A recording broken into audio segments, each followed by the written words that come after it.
Hello student, आपका हमारे YouTube channel Hemant class में स्वागत है। आज हम लोग अपने पॉलिटी के सेशन को जो है आगे करेंगे। आर्टिकल 14 तक हो चुका है। आज हम लोग जो है आर्टिकल 15 के बारे में बात करेंगे। तो वीडियो को शुरू करने से पहले चैनल को कर दीजिए सब्सक्राइब, ज्यादा से ज्यादा लोगों के पास कर दीजिए शेयर। देखिए, जो ये वीडियो रहता है इसमें हम लोग जो है क्या करेंगे, अनुच्छेद 15 के बारे में डिटेल से पढ़ेंगे।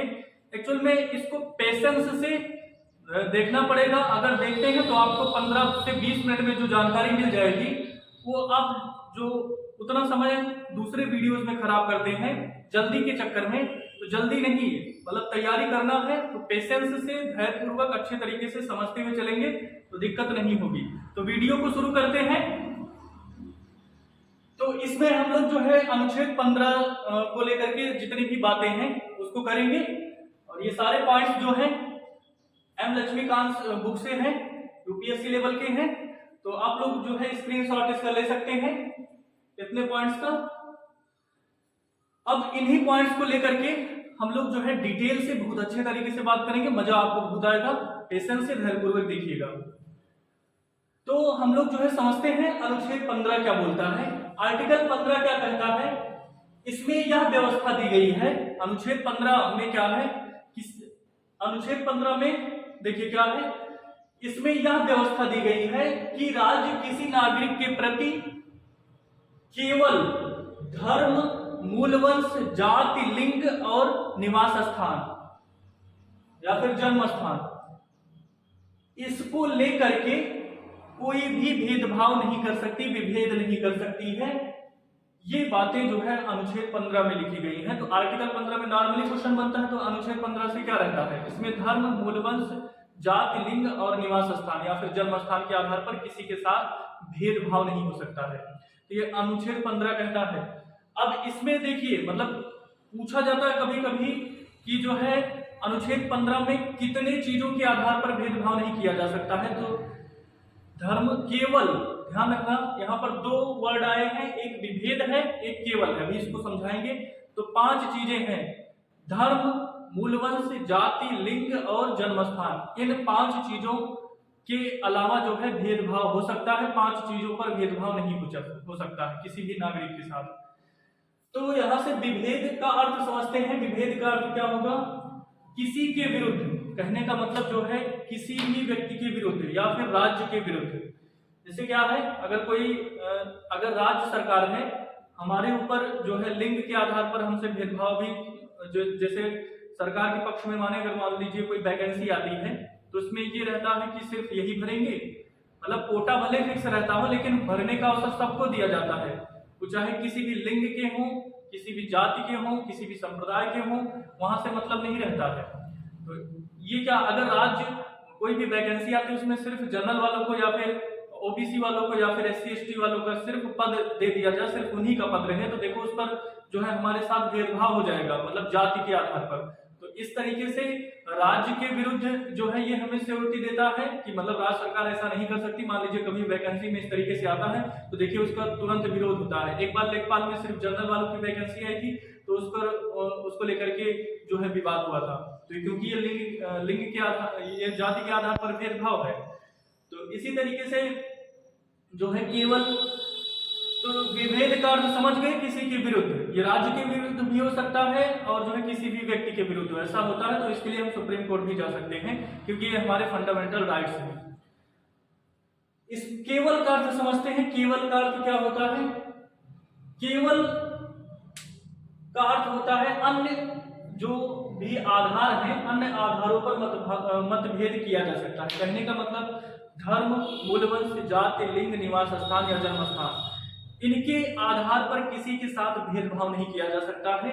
और कोई आधार हो सकता है जिसके आधार पर भेदभाव किया जा सकता हो, लेकिन इन 5 चीजों के अलावा किसी पर जो है भेदभाव नहीं किया जा सकता है। इन 5 चीजों के अलावा किसी पर भी भेदभाव किया जा सकता है। 5 चीजों से किसी को भेदभाव किसी के साथ नहीं किया जाएगा। धर्म, मूलवंश, जाति, लिंग और निवास स्थान या जन्म स्थान, इनके आधार पर भेदभाव नहीं किया जा सकता है। बाकी और किसी आधार पर भेदभाव किया जा सकता है।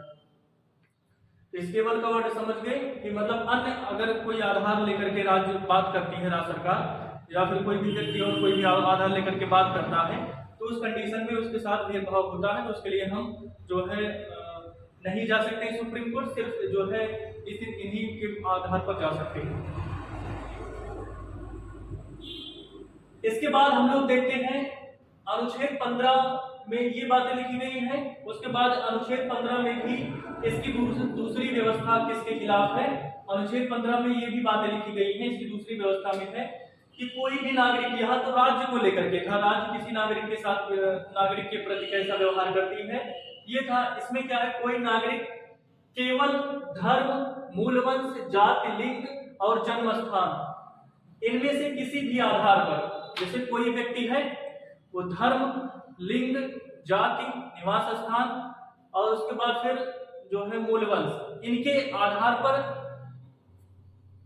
जो है ऐसा नहीं होगा कि कहीं पर अगर मान लीजिए कोई दुकान है या फिर कोई सार्वजनिक स्थान है, तो उसके बाद फिर होटल है, मनोरंजन वाला स्थान है, वहां पर कोई नागरिक ये कहता है कि तुम इस धर्म के हो, तुम इस जाति के हो, तुम इस लिंग के हो, कहने का मतलब तुम स्त्री या पुरुष हो और तुमने यहाँ पर जन्म लिया है, तुम्हारा जन्म यूपी में या बिहार में हुआ है, तो इसके बेस पर तुम इस होटल में नहीं रुक सकते हो, इस दुकान में खाना नहीं खा सकते हो, ये जो सार्वजनिक स्थान है यहाँ पर रह नहीं सकते हो। तो ऐसा अगर वो नागरिक करता है तो ये समझ लीजिए हमारे अधिकारों का हनन हो रहा है, इसलिए हम सुप्रीम कोर्ट जा सकते हैं। कहने का मतलब वो इसके आधार पर भेदभाव नहीं कर सकता है। कहने का मतलब अगर SC ST है तो मतलब जो है जाते हैं दुकान में या फिर जो है होटल में या सार्वजनिक स्थान में, तो कोई उन पर उनके जाति के आधार पर उन्हें वहां से नहीं रोक सकता है, क्योंकि ये स्वतंत्रता हमारे संविधान ने दी है।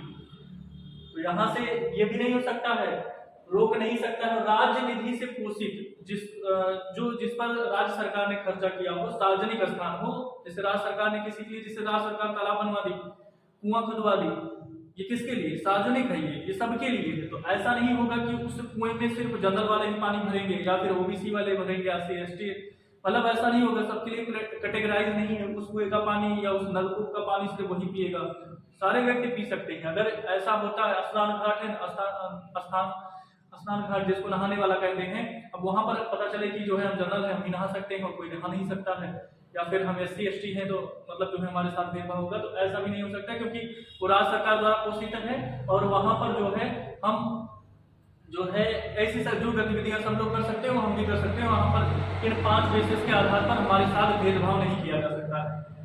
ठीक है, तो यहाँ से ये समझ में आ गया होगा, पर भेदभाव नहीं होगा। यह अधिकार जो है राज्य और नागरिक दोनों के विरुद्ध है। कहने का मतलब राज्य के विरुद्ध भी है, अगर राज्य सरकार भी पता चले कुआं खुदवा दी, उसके बाद खुद ही वो प्रतिबंध लगवा रही है कि इस पर केवल जो है जनरल वाले पी सकते हैं, इस पर तो राज्य भी ऐसा नहीं कर सकता है और व्यक्ति भी नहीं ऐसा कर सकते, कोई भी नागरिक दूसरे नागरिक के प्रति भी नहीं कर सकते हैं। तो ये अधिकार जो है ये अधिकार हमें अनुच्छेद 15 के तहत मिले हैं। कोई भी व्यक्ति किसी के साथ भेदभाव नहीं कर सकता है, ना तो राज्य सरकार भी जो है इस तरीके से कर सकती है। यहाँ से ये सारे पॉइंट्स क्लियर हो गए। इसके बाद फिर जो है इसका हम अपवाद देख लेते हैं, क्योंकि इस सेक्शन सब में रहता है। जैसे राज्य को ये अनुमति है, जैसे राज्य सरकार को ये अनुमति है कि वो जो है महिलाएं हों और बच्चे हों, उनके लिए वो विशेष प्रावधान कर सकती है। जैसे मान लीजिए कोई महिला हो उसकी गर्भावस्था के दौरान, या फिर जो है अगर कहा विशेष प्रोविजन दे सकती है, जैसे अब तो 14 हफ्तों का जो है अवकाश दिया जाता है, अब क्या पुरुषों को भी उसमें योगदान है, पुरुषों को भी दिया जाएगा, तो ऐसा नहीं हो सकता है। तो यहाँ पर महिलाओं को, बच्चों के लिए निःशुल्क शिक्षा देना, महिलाओं को कुछ जो है कुछ शैक्षणिक पदों पर जो है विशेष प्रावधान देना, तो ये सारे राज्य सरकार अगर चाहता है तो कर सकता है। तो इसको जो है अब ऐसा नहीं होगा इसको भेदभाव माना जाएगा, ये राज्य सरकार चाहे तो ऐसा कर सकती है। तो महिलाओं और बच्चों के लिए विशेष प्रबंध ये कर सकती है। इसके बाद फिर क्या है, सामाजिक और शैक्षणिक रूप से पिछड़े वर्गों, अगर राज्य सरकार चाहती है, राज्य सरकार की अनुमति है, तो जो समाज की दृष्टि से पिछड़े हुए हैं और जो शिक्षा की दृष्टि से पिछड़े हैं, समाज की दृष्टि का मतलब जो है उनके समाज में सबसे नीचे वाले SC ST के हैं, शैक्षणिक मतलब वो पढ़े लिखे नहीं है, इन रूप से अगर जो है पिछड़े वर्ग हैं, इनमें उनको पिछड़ा वर्ग में शामिल किया गया। कहने का मतलब जो है वो इससे पिछड़े हुए हैं, ना तो उनके पास शिक्षा है, ना तो उनके पास समाज में कोई स्तर है, या फिर अनुसूचित जाति है, जनजाति है, तो इनके लिए अगर जो है इनके विकास के बारे में अगर सरकार सोचे कि इनका इस तरीके से विकास हो सकता है, इनका भी एक सामाजिक स्तर होना चाहिए, जो है ये भी शिक्षित होने चाहिए, और मतलब ताकि जो है देश का विकास हो सके, अगर इस बारे में सोच करके कोई पहल शुरू करती है और उनको जो है विधानसभा सीटें में आरक्षण देती है, जैसे वो भी वहां पर पहुंचे, ताकि जो है वो अपने भी लोगों का जो है कुछ उनके लिए भी कुछ अपनी बात उठा सके। जैसे अगर कोई अनुसूचित जाति या जनजाति से बनता है, जो है विधानमंडल में जाता है, सांसद या विधायक बनता है, तो वो अपने लोगों की बात भी कह सके। तो अगर ऐसा राज्य सरकार चाहती है कि उनका भी सत्ता में साझेदारी हो, तो इसके लिए जो है वो सीटों का आरक्षण का प्रावधान कर सकती है। तो अब ऐसा नहीं होगा कि ये जो है उसके लिए भेदभाव माना जाएगा। ये समझ सकते हैं कि एक तरीके की इक्वलिटी लाने का जो है, समानता लाने का जो है प्रयास कर रही है, क्योंकि अनुच्छेद 14 से लेकर के 18 तक समानता के ही अधिकार है। ये समानता के अधिकार कहीं ना कहीं ये समान उसको करने के लिए जो है बाध्य कर रही है, मतलब सोच है कि कहीं ना कहीं जो है हर एक लोग का स्टेटस समान हो जाए। तो यहाँ से समझ गए होंगे विधानसभा में सीटों का आरक्षण किस तरीके से क्यों कर सकती है, विकास के लिए कर सकती है अनुसूचित जाति जनजाति जो कि शैक्षणिक और सामाजिक रूप से पिछड़े हुए हैं। इसके बाद फिर जो है शिक्षा व्यवस्था में अगर प्रवेश के लिए देखा जाए, छूट की व्यवस्था, मतलब जैसे होता नहीं है, मतलब अगर हम कोई भी अगर किसी भी अच्छे संस्थान में एग्जाम देते हैं तो एंट्रेंस में भी रहता है कि इतनी सीटें जो है मतलब फिक्स हो जाएंगी, क्योंकि मतलब वो पहले से ही पिछड़े हुए हैं, तो उनका भी विकास हो सके, उनका भी मतलब वो भी शिक्षा प्राप्त कर सके अच्छे संस्थान से। तो इसलिए अच्छे संस्थानों में भी जो है छूट दी जाती है कि उनका कुछ कम नंबर से भी सिलेक्शन हो सकता है, चाहे वो सरकार के द्वारा बनाया गया हो, निजी चाहे हो, चाहे सरकार के द्वारा बनाया गया हो, चाहे अल्पसंख्यक द्वारा जो है उसको क्रिएट किया गया हो, बनाया गया हो। तो इसमें भी जो है कुछ सीटों का अगर व्यवस्था करनी चाहे सरकार तो कर सकती है। तो ये भी हो गया, अगर ये व्यवस्था करना चाहे तो ये भी कर सकती है, ये भी कहीं ना कहीं समानता लाने का प्रयास करती है। इसके बाद फिर है नागरिकों की उन्नति में विशेष प्रावधान, जैसे प्रोग्रेशन में भी रिजर्वेशन अगर देखा जाए कि जैसे कोई किसी पद पर है, अब वो जो है उस पद पर बहुत दिन तक काम किया, अब उसका भी अब जो जैसे मतलब उसका भी रिजर्वेशन चाहिए, मतलब उसको भी उन्नति चाहिए, प्रोग्रेस करना है, तो उसके लिए भी उसकी क्वालिफिकेशन उतना ज़्यादा नहीं है, लेकिन उसका एक्सपीरियंस है, और उसके बाद फिर जो उसके उच्च पद में है जिन्होंने प्रोन्नति की है, वहाँ पर जो है उस लेवल का कोई नहीं है, कहने का मतलब उस जाति से संबंधित कोई भी व्यक्ति नहीं है। इसे मान लेते हैं कि 100 लोग हैं, 100 लोगों में जो है जो जिनकी प्रोन्नति हुई है, जैसे जो लेखपाल में मान लेते हैं, और जो तहसीलदार, तो तहसीलदार का 100 लोग हैं, लेखपाल के पद पर जो है पहले जनरल से मान लीजिए 50 लोग हैं, ओबीसी से 10-15 लोग हैं, और एससी से 5-6 लोग हैं, लेकिन जो तहसीलदार है उसमें सारे जनरल हैं, तो मतलब वहाँ पर भी अब प्रोन्नति में आरक्षण दिया जा सकता है कि कहने का मतलब जो लेखपाल है SC ST का, उसको भी अगर वो जो है तहसीलदार बनना चाहता है तो उसके लिए भी कुछ सीटें रिजर्व रखी जाएंगी, 5 सीटें या 4 सीटें जितना कर सकते हैं ऐसे ओबीसी के लिए भी, ताकि जो है उनका प्रोन्नति में भी आरक्षण हो सके, और इसके लिए वो 10% का जो है आरक्षण का नामांकन कर सकता है कि जो है प्रोन्नति में उन्नति के लिए। तो यहाँ से भी समझ में आ गया होगा। तो यहाँ से ये देख सकते हैं जिनके जो है दिमाग में रहता है कि आरक्षण ये सब, वो सब क्या एक जो है तरीके की बराबरी लाने का जो है दर्जा दिया जाता है, ताकि सभी लोगों का सत्ता में साझेदारी हो सके, और सत्ता में साझेदारी होने से जो है लोकतंत्र और ज्यादा मजबूत होता है। तो इन बेसिस के आधार पर जो है इस सब तरीके की जो है एक्सेप्शन रखे गए हैं ताकि विकास हो सके सबका। तो यहाँ से हम लोग इसको समझ गए। इसके बाद फिर शैक्षणिक संस्थानों में जो है अन्य पिछड़े वर्गों जैसे ओबीसी के लिए भी आरक्षण की व्यवस्था की गई है।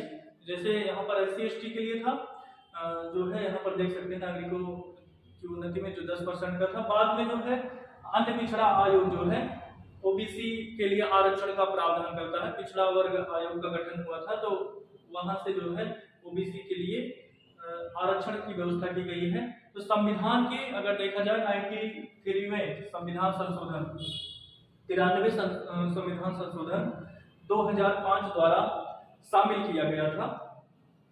और ये मतलब पहले इसको संशोधन किया गया था कि ऐसी व्यवस्था होनी चाहिए आरक्षण का। बाद में अधिनियम बना 2006 में और अधिनियम पारित हो गया, और उसके बाद फिर पिछड़े वर्ग के छात्रों को भी उच्च शैक्षिक संस्थानों में जो है 27% का आरक्षण दिया जाने लगा, आरक्षण का प्रावधान किया गया। अब ये आरक्षण का प्रावधान क्यों किया गया? क्योंकि अगर देखा जाए तो ये भी पिछड़े वर्ग भी कहीं न कहीं उस समय पिछड़े हुए थे। अगर देखा जाए मतलब सामाजिक रूप से या फिर आर्थिक रूप से SC ST के लिए तो हो गया था प्रोविजन संविधान में, लेकिन इनके लिए कोई प्रोविजन नहीं हुआ था। तो इसलिए जो है यहाँ पर 27% का आरक्षण दिया गया, ताकि जो है इनका भी कुछ योगदान हो सके। तो इस तरीके से जो है 27% का आरक्षण जो है 2006 से लागू किया गया था। 2005 में अधिनियम में बना था 93 संविधान संशोधन द्वारा। तो यहाँ से जो है 27% का आरक्षण समझ गए शैक्षणिक संस्थानों में पिछड़े वर्ग के छात्रों के लिए। इसके बाद फिर 2 टॉपिक्स और हैं, एक है क्रीमी लेयर क्या होता है, और जो है EBS आरक्षण, जो कि जल्दी में ही लागू हुआ था 2019 में। तो यहाँ से क्रीमी लेयर को समझ लेते हैं। क्रीमी लेयर क्या होता है, ये पॉइंट्स बहुत ज्यादा लोग आप लोग जो है अगर मान लेते हैं OBC से कोई अगर नौकरी पा जाता है तो किस कंडीशन में उसको आरक्षण दिया जाएगा, किस कंडीशन में नहीं दिया जाएगा, कब कब उसके आरक्षण छीने भी जा सकते हैं। तो ये सारे प्रोविजन इसके लिए जो है क्रीमी लेयर डिफाइन किया गया है। तो क्रीमी लेयर क्या है? पिछड़े वर्ग के विभिन्न तबकों में लगे लोग क्रीमी लेयर के अंतर्गत आते हैं। जो पिछड़े वर्ग के लोग हैं वो कोई भी काम कर रहे हैं, जैसे OBC से है, वो कोई भी काम अगर कर रहे हैं जो है तो वो पिछड़े वर्ग के अंतर्गत आते हैं। पिछड़े वर्ग के अंतर्गत आते हैं, वो किसी भी संस्थान में काम कर सकते हैं, तो उनको क्रीमी लेयर में लिया जाता है। कहने का मतलब इसमें OBC वाले ही आते हैं क्रीमी लेयर में, पिछड़े वर्ग वाले ही क्रीमी लेयर में आते हैं। अब इनको अब क्रीमी लेयर के अंतर्गत आते हैं। अब मान लेते हैं क्रीमी लेयर को जो पार कर जाता है, मतलब जितना क्रीमी लेयर में डिफाइंड किया रहता है कितना धनराशि होना चाहिए, ये सुविधाएं जो कौन से किस पर जो है क्रीमी लेयर लगाया जा सकता है कि वो क्रीमी लेयर हो गए हैं, अब उनको कोई भी आरक्षण की सुविधा नहीं दी जाएगी। कहने का मतलब जो क्रीमी लेयर के क्राइटेरिया में आता है उसको आरक्षण का लाभ नहीं मिलता है। तो ऐसे वो कहाँ पर काम करेंगे तो उनको आरक्षण नहीं मिलेगा। अगर हम मान लेते हैं भारत के राष्ट्रपति बन गए, जैसे राष्ट्रपति रामनाथ कोविंद जो है तो वो SC से आते हैं, तो उनको जो है अगर देखा जाए तो वो कोई भी आरक्षण का लाभ नहीं मिलेगा। तो राष्ट्रपति हो, उपराष्ट्रपति हो, उच्चतम या फिर उच्च न्यायालय, संघ लोक सेवा आयोग के अध्यक्ष, निर्वाचन और आयुक्त, तो यहाँ से राष्ट्रपति हो, चाहे उपराष्ट्रपति हो, उच्चतम न्यायालय या फिर उच्च न्यायालय, संघ लोक सेवा आयोग के अध्यक्ष, यहाँ तक कि निर्वाचन आयोग के अध्यक्ष, CAG, कंट्रोलर जनरल ऑडिटर, उसके बाद फिर जो है महाधिवक्ता, ये सारे जो भी इस पद पर आते हैं भले ही वो OBC रहते हैं और OBC के अंतर्गत मान लेते हैं तो वो क्रीमी लेयर को डिफाइन करते हैं, मतलब उनको जो है आरक्षण का लाभ नहीं मिलेगा। अगर इस पद पर हैं तो उनको आरक्षण का लाभ नहीं मिलेगा। और अगर कोई भी व्यक्ति ग्रुप A और ग्रुप B की श्रेणी की नौकरियां पाता है, ग्रुप A भी, जैसे ग्रुप A में तो IS PCS ये सब हो गए, उसके बाद फिर ग्रुप B में उससे छोटे अधिकारी हो जाते हैं। तो जो भी ग्रुप A और ग्रुप B के अंतर्गत अधिकारी बनते हैं या फिर जो बीमा कंपनियों में काम करते हैं या फिर विश्वविद्यालय में जो भी प्रवक्ता रहते हैं, उनके समक्ष भी अधिकार जो है या फिर उनके समकक्ष कोई अधिकारी रहते हैं प्रवक्ता के समकक्ष में, तो उनको भी आरक्षण का प्रावधान नहीं किया जाता है और वो भी आरक्षण से बच जाएंगे। मतलब कहने का मतलब उनको भी आरक्षण से बाहर रखा जाएगा, उनको भी कोई आरक्षण नहीं दिया जाएगा। भले ही वो OBC के हैं उनको भी आरक्षण नहीं दिया जाएगा, क्योंकि ये समझा जाता है कि वो आर्थिक रूप से अब सही हो चुके हैं, मतलब समाज में मतलब उनका स्टेटस अच्छा हो गया है। तो इस वजह से जो है ये ठीक भी है, सही है अगर देखा जाए तो, क्योंकि आरक्षण का लाभ वही ले पाता है जिसको जरूरत नहीं होती। बहुत सारे लोगों को जरूरत होती है, उन तक पहुंच नहीं पाता है। तो ये एक तरीके की व्यवस्था है ताकि जो है और भी लोगों का विकास हो सके, तो उसके लिए ये ठीक है। अब इसके बाद फिर सेना में अगर मान लेते हैं कर्नल बन गए या फिर उससे ऊंची पोस्ट आ गई, नौसेना, वायुसेना, जल सेना के अध्यक्ष बन गए, डॉक्टर हैं कहीं पर, अधिवक्ता हैं, इंजीनियर हैं, तो इन अगर ये सब भी आपके पास, इन सब में से कोई भी चीज आप हैं, तो आप पर भी जो है क्रीमी लेयर में आप नहीं आए, मतलब क्रीमी लेयर के अंतर्गत आएंगे कि जो है आपको जो है किसी भी आरक्षण का लाभ नहीं मिलेगा जो कि अन्य ओबीसी को मिलता है। इसी तरीके से आप व्यापारी वाणिज्य में लगे हुए हैं, कोई व्यापार कर रहा है, बिजनेस कर रहा है वाणिज्य में, आप ऐसा नहीं है व्यापार कर रहे हैं तो इनको छूट मिल जाएगी। व्यापार में कोई भी व्यापार कर रहा है तो जो है अगर ओबीसी का है तो क्रीमी लेयर के अंतर्गत आएगा, उसको मतलब कोई भी आरक्षण नहीं दिया जाएगा उसमें। सालाना आय 6 लाख, यहाँ पर ध्यान देना 2013 में डिफाइन किया गया था, जिनकी सालाना आय 6 लाख रुपए है वो भी क्रीमी लेयर के अंतर्गत आते हैं। मतलब 6 लाख रुपए से ज्यादा अगर कोई कमाता है तो वो जो है क्रीमी लेयर के अंतर्गत आते हैं, उनको आरक्षण का लाभ नहीं मिलेगा। इससे कम जो कमाते हैं, ये राशि जो है 2008 में 4.5 के करीब थी, 4.5 लाख रुपए, और उसके पहले जो है 1 लाख रुपए थी, तो मतलब 2.5 लाख रुपए थी, और उससे पहले 1 लाख रुपए थी। तो इस तरीके से धीरे धीरे बदलता रहता है पैमाना। तो अब मतलब 2013 में 6 लाख रुपए था। और जिनके पास ज्यादा भूमि भी रहती है, मतलब उनको भी क्रीमी लेयर में रखा जाता है, मतलब उनको भी आरक्षण का लाभ नहीं दिया जाता है। तो यहाँ से ये सारे पॉइंट्स हैं। अब अगर आते हैं तो मतलब आप लोग समझ सकते हैं कहाँ कहाँ पर आप लोगों को, अगर ओबीसी वाले देख रहे हैं तो कहाँ कहाँ पर आप लोग जो है जॉब करेंगे तो आपको आरक्षण का लाभ नहीं मिलेगा, या फिर क्या क्या क्राइटेरिया रहता है तो जो है क्रीमी लेयर के अंतर्गत। तो उम्मीद करते हैं अच्छे तरीके से समझ में आया होगा। इसके बाद फिर हम लोग देखते हैं ईवीएस आरक्षण। ईवीएस आरक्षण क्या है? यहां तक था सामाजिक और शैक्षणिक पिछड़ापन, कहीं पर भी आर्थिक रूप से नहीं था।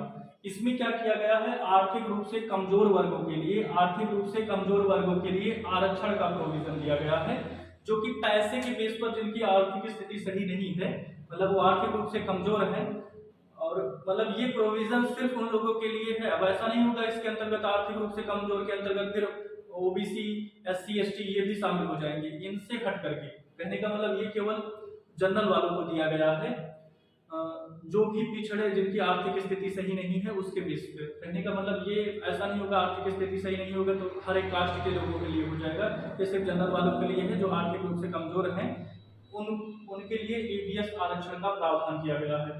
और ये प्रावधान कब किया गया था? 103वां संविधान संशोधन। अब इसको याद कैसे रखेंगे? देखो ईवीएस में कितने वर्ड हैं? ईडब्ल्यूएस 1 2 3 3 वर्ड है ना, 1 2 3 वर्ड है। इसका मतलब जो है ये 103वें संविधान संशोधन में हो जाएगा।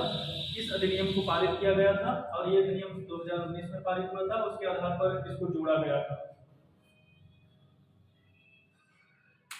इसको जोड़ा गया था। और इसमें जो है कुछ क्राइटेरिया जो है सरकार ने तय किया था कि जो है कुछ क्राइटेरिया होना चाहिए ईवीएस आरक्षण के लिए। और इसमें कितना आरक्षण दिया गया था? इसमें 10% आरक्षण दिया गया था। तो सरकार ने वर्ष 2019 में शिक्षण संस्थानों में सवर्णों के लिए आरक्षण का प्रावधान किया था 10%। तो इकोनॉमिक जो है ईडब्ल्यूएस, यहां से आर्थिक रूप से जो आरक्षण दिया गया है ईडब्ल्यूएस को, तो कितने परसेंट का है? 10% का है, जिसको सवर्ण आरक्षण बोला जाता है। केवल सवर्ण के लिए है। किस संविधान संशोधन में? 103वां संविधान संशोधन। और कब हुआ था ये? 2019 में हुआ था। तो ये सारे पॉइंट्स करंट के भी मान सकते हैं, ये सब ध्यान रखना है। इसके बाद फिर ईडब्ल्यूएस के लिए शर्तें क्या थी, क्या क्या मतलब शर्तें बताई गई थी कि ईडब्ल्यूएस का लाभ कौन कौन ले सकता है। तो इसके लिए जो है क्या है, 6 लाख रुपए से कम आय होनी चाहिए।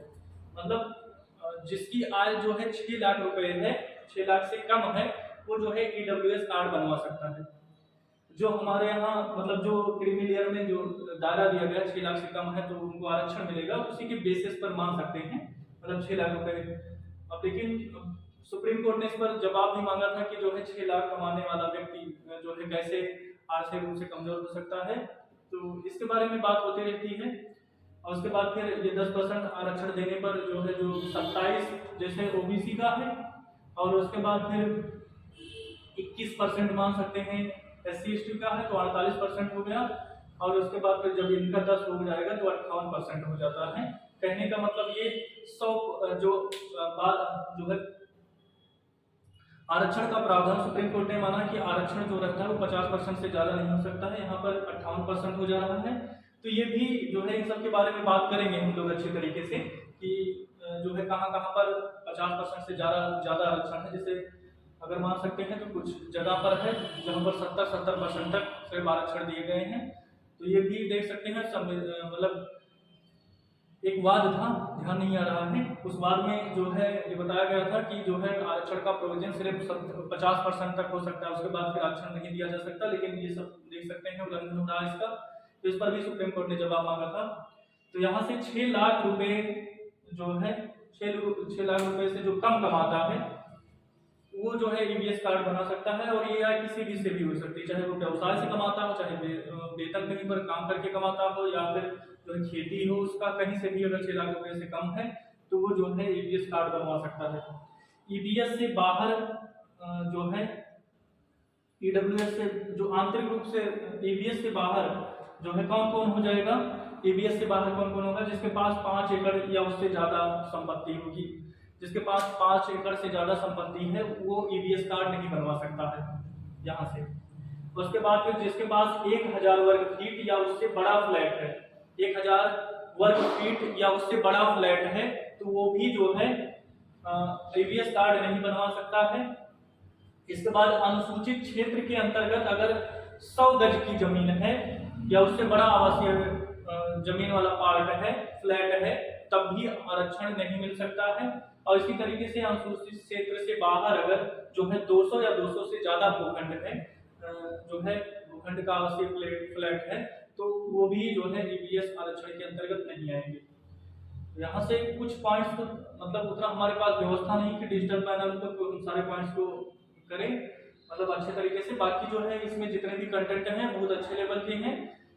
मतलब आप लोग जो है जैसे क्या है नहीं दिखता है तो सुनने की कोशिश किया करें ज़्यादातर। उसके बाद फिर जो है 1080 पर या फिर 720 पर एक बार करके जो है स्क्रीनशॉट ले लिया करिए, सारे पॉइंट भी मिल जाएंगे। उसके बाद थोड़ा क्वालिटी कम करके जो है बातों को सुन लीजिए, अच्छे तरीके से आ जाएगा।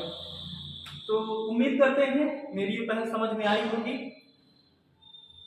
यहाँ से तो यहाँ पर हम लोगों ने आर्टिकल 15 से जितने इंपॉर्टेंट बातें बनती थी अगर इतना आप लोग जानते हैं तो देखिए मतलब परीक्षा तो निकल ही जाएगा, कोई हमारी सोच भी विकसित हो जाएगी क्या क्या मतलब किस किस तरीके से अब यहाँ पर भेदभाव नहीं हो सकता है। सारे पॉइंट्स को हम लोगों ने डिटेल से बहुत अच्छे तरीके से पढ़ा। उम्मीद करते हैं वीडियो समझ में आया होगा। इस वीडियो को ज़्यादा से ज़्यादा लोगों के पास शेयर करिए क्योंकि बहुत मेहनत लगती है इतना कंटेंट बनाने में, ढूंढने में, लिखने में। तो जो है चैनल को सब्सक्राइब कर लीजिए और शेयर करिए, लाइक करिए। और उसके बाद जो भी प्रॉब्लम होती है उसके लिए कमेंट करिए, हम उसको सुधार करने की कोशिश करेंगे। वीडियो देखने के लिए आपका बहुत बहुत धन्यवाद।